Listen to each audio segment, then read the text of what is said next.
नमस्कार साथियों, स्वागत है आप सबका हमारे चैनल पर। साथियों, एमका फाइटर जेट से रिलेटेड एक बहुत ही बड़ा अपडेट निकल कर आया है। एमका फाइटर जेट एक बहुत ही जल्द अपनी तय सीमा से पहले उड़ान भरेगा। तो चलिए इसके बारे में डिटेल में बात करते हैं, कौन सा ऐसा बड़ा अपडेट आया है। वीडियो को शुरू करने से पहले चैनल को सब्सक्राइब करिए, बेल आइकन दबाइए।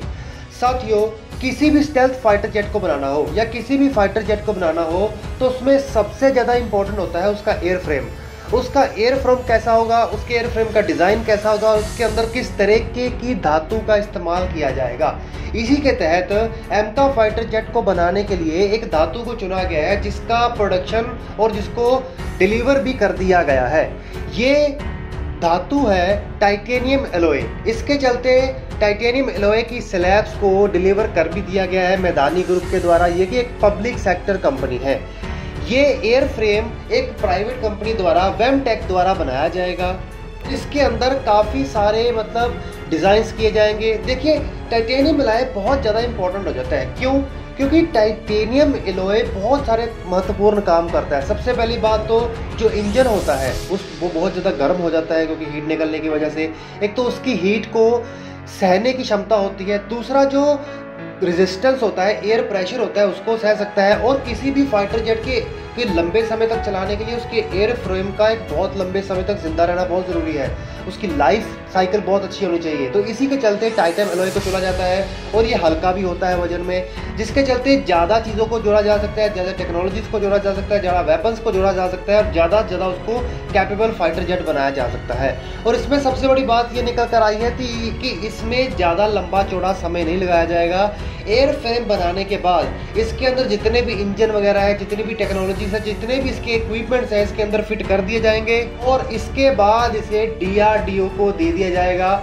वहां पर डीआरडीओ की ओपन टेस्ट फैसिलिटी के अंदर इसको टेस्ट किया जाएगा। सबसे महत्वपूर्ण तौर पर इसका RCS radar cross section check किया जाएगा। साथियों, रडार क्रॉस सेक्शन क्या होता है?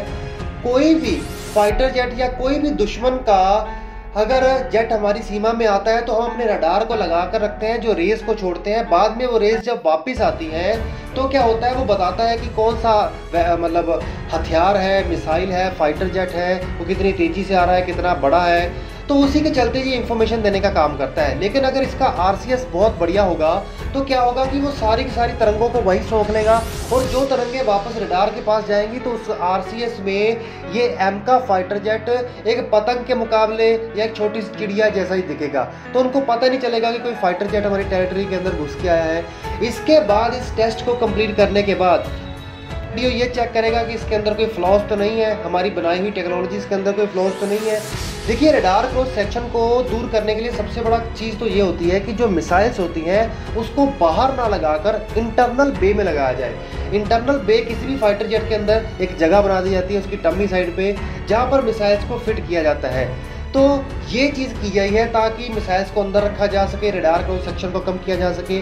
उसके बाद 2023 में, पहले 2-3 साल लगने थे, अब उसको कम करके 1.5 साल का समय कर दिया गया है क्योंकि इस साल के तो 6 महीने रह गए। अगला साल तो 2023 में से एडीए को दे दिया जाएगा। वहाँ पर एडीए इसके अंदर कुछ और नई टेक्नोलॉजीज को जोड़ेगा, क्योंकि पहले ये तय किया गया था कि एमका फाइटर जेट 5वीं पीढ़ी का होगा, लेकिन बाद में इसके अंदर कुछ ऐसी टेक्नोलॉजीज को ऐड किया गया जो 5.5वीं पीढ़ी की होंगी। तो वो टेक्नोलॉजीज को एडीए ऐड करेगा, फिर उसके ग्राउंड टेस्ट को करेगा। इन टेक्नोलॉजीज को ऐड करने के बाद इनके ग्राउंड टेस्ट को कंप्लीट करके इनके सारे फ्लॉज को दूर करके बाद में इसे फ्लाइंग के लिए टेस्ट किया जाएगा। और फ्लाई टेस्ट करने के बाद जब ये सारे टेस्ट को कंप्लीट कर जाएगा उसके बाद शुरू होगा इसका प्रोडक्शन। उसे बहुत जल्दी से जल्दी प्रयास करके हमारी एयरफोर्स को और नेवी को दे दिया जाएगा। और साथियों, इस फाइटर जेट को बहुत ही ध्यान से बनाने की ज़रूरत है और इसके अंदर एक एक टेक्नोलॉजी बहुत बड़ी ध्यान से लगातार बनाने की जरूरत है। क्योंकि देखिए, इसका एयर फ्रेम एक बार बन गया तो एयर फ्रेम तो चेंज नहीं कर सकते, क्योंकि अगर नया एयर फ्रेम बनाना है तो जीरो से काम शुरू करना पड़ेगा। और ये ऐसा फाइटर जेट होने वाला है ना कि भारत के लिए बल्कि पूरी दुनिया के लिए स्टेल्थ फाइटर जेट ऐसे फाइटर जेट होने वाले हैं जो आने वाले 10-15 साल बाद आर्मीज में ऐड होने के बाद अगले 50-60 साल तक चलेंगे। क्योंकि 60-70 साल बाद तो 6वीं पीढ़ी के विमान आ जाएंगे, 7वीं पीढ़ी के विमान आने शुरू हो जाएंगे। तब तक ये 50 साल तक किसी भी देश की रक्षा करने के लिए कारगर फाइटर जेट साबित होंगे और भारत की फ्रंट लाइन पे होंगे ये फाइटर जेट्स।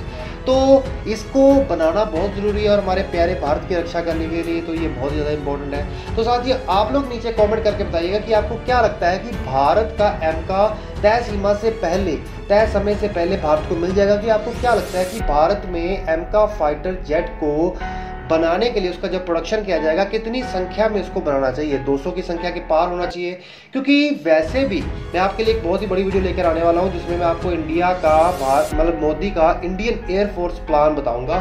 तो चलिए साथियों, इसी के साथ वीडियो को अंत करते हैं। चैनल को सब्सक्राइब करिए, बेल आइकन दबाइए, ऐसे रेगुलर अपडेट्स के लिए हम आते रहते हैं।